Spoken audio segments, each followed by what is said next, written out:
Écoutez, ce n'est plus d'un long processus de négociation et qui a eu le premier signe, c'était l'accord de Kinshasa. Vous savez, l'opposant Succès Masra avait quitté le pays après les événements tragiques du 20 octobre 2022. Il s'était exilé pendant plusieurs mois. Il a fait le tour. Il était entre autres en Afrique, en Europe et puis aux États-Unis. Avant de revenir en Afrique et d'aller entamer les discussions à Kinshasa, avec le gouvernement de transition nationale. Ces négociations ont d'ailleurs abouti pour la première étape à son retour et à ceux de toute son équipe qui était partie en exil sans crainte, sans être poursuivi ou autre.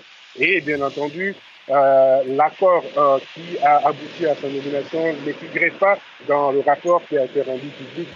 Il s'est dit, et selon plusieurs observateurs, qu'il y avait un accord secret. Et c'est dans cet accord secret, il avait été fait mention de sa nomination en tant que Premier ministre de cette transition.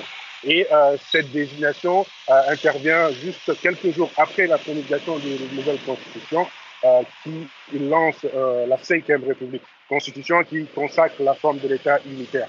À savoir, il faut relever que Succès Masra avait appelé pendant les derniers jours de la campagne pour le référendum, appelé son camp à voter pour lui. Au début, il n'était pas décidé, il était un peu flou, il optait pour le oui, puis pour finir, il a appelé ses partisans à voter pour le oui. Merci pour ces précisions, Mamadou Djintebaye depuis N'Djamena, et désolé pour la qualité de la liaison un peu difficile.